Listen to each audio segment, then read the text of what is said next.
રમેશે 28,000 થી ધંધો ચાલુ કર્યો, મહેશ 42,000 સાથે જોડાયો, વર્ષના અંતે નફો સમાન રીતે વેચવામાં આવ્યો હોય તો મહેશ કેટલા મહિના પછી જોડાયો હશે? આપણે સિમ્પલ લખીએ, આ મારો રમેશ છે, બરાબર ને? રમેશે કેટલા રૂપિયા રોક્યા? 28,000, અને કેટલા મહિના માટે? 12 મહિના માટે. ડન છે. મહેશે કેટલા રૂપિયા રોક્યા? તો કે મહેશે 42,000 રૂપિયા રોક્યા ને, અને કેટલા મહિના પછી એ આપણે શોધવાનું. એટલે કેટલા મહિના? હવે વર્ષના અંતે બેયનો નફો હરખો છે, બેયનો નફો હરખો છે એટલે કે કુલ રોકાણ બેયનું હરખું થશે, એટલે કે આના બરાબર આ થશે. થાય ને? ચલો તો અહીંયા લખો 42,000 અને ગુણ્યા ક્વેશ્ચન માર્ક. ડન છે. ચલો તો હવે આ આપણે શોધીએ એટલે મહિનાઓ મળશે.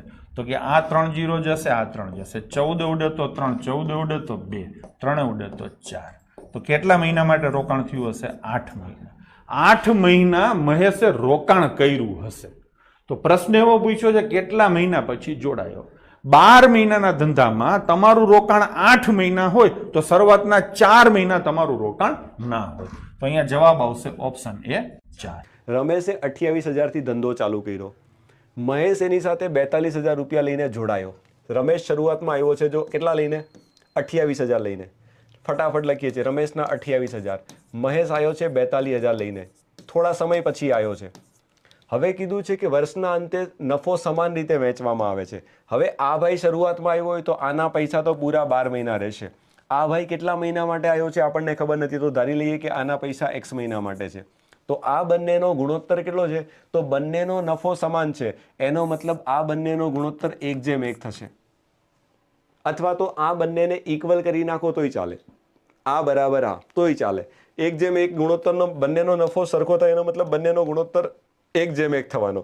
ચલો ફાયદો શું થાય? 3 મીંડા કેન્સલ. જો ઉપર નીચેથી 6 વડે જાય તો 2, 6 વડે જાય તો 7, 7 વડે જાય તો કેટલા થવાના? 4. તો ઉપર આવશે 4 દુ 8, x ને ઉપર લઈ લો તો x બરાબર કેટલા આવશે? 8.